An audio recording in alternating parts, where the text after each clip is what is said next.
Welcome friends. Today we're going to see about an Indian king who showed respect to King George V. Even a British Prime Minister would not do such an activity, and it happened in the Delhi Darbar at 1911. It was the grandest coronation the world has ever seen. King George V sat on his podium decorated with the most precious jewels and gifts from British India. The local rulers came one by one to pay their respect to the king, who sat on the podium, and they needed to do three bow and walk back without showing their back to the king.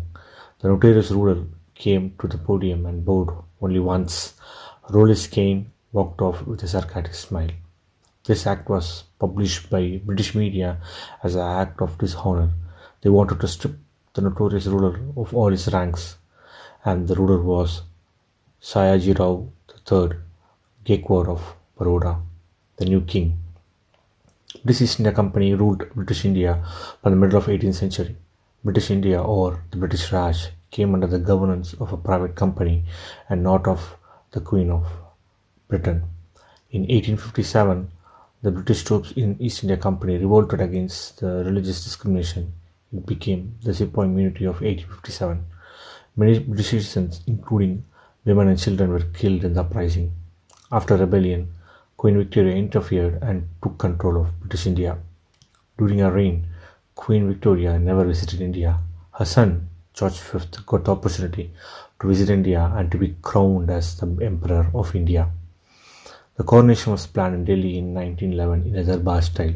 Darbar is a Persian style of court gathering where the king received an army procession and local rulers paid their respect.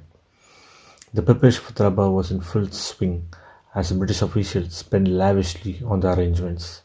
There were 567 princely states in India, and local rulers received respect based on the number of guns salute. It ranged from 9, 11, 15 and 21. The grade was given based on the contribution of the ruler to the coffers of British India. 21 gun salute was given only to the ruler of Hyderabad, Mysore and Baroda. There were even two doors in the East India Company office in London, just in case if two rulers of the same status want to enter the office. The British officials initially decided that rulers above 11 gun salute can pay their respect to the king. There was a massive uproar against this, and then it was decided that all rulers can pay their respect to the king. The protocol was that the ruler has to dress in an expensive jewel, wear a diamond of India badge, they must bow to the king 3 times and walk in reverse so that they don't show their back to the king.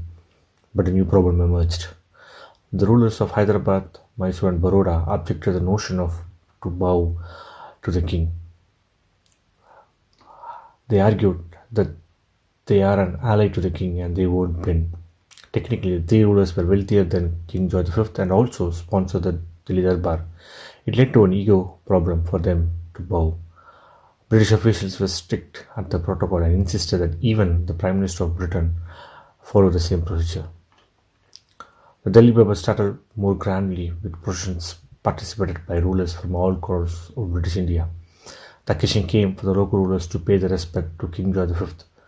The first was the ruler of Hyderabad, then was a turn from the Mysore prince. Then came the turn of Sayajirao III, Gaekwad of Baroda. Sayajirao went to the podium without any jewels. Dressed modestly, he bowed to the king only once, turned his back, swung his cane, gave a sarcastic smile, and walked off. The entire British community in the Darbar took it as an insult on the king.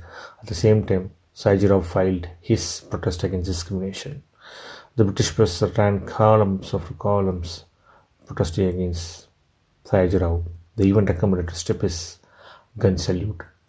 Sayajirao gave an official apology to the incident and stated nervousness for his behavior. King George V took the incident lightly and even knighted Sayajirao. We usually hear Indian rulers subjected to the will and whims of British rulers, but stories like this give us hope that rebels who maintained self-respect did fight against British India's colonialism. Thanks for sharing today's video. If you like the video, please like, share and subscribe. Bye.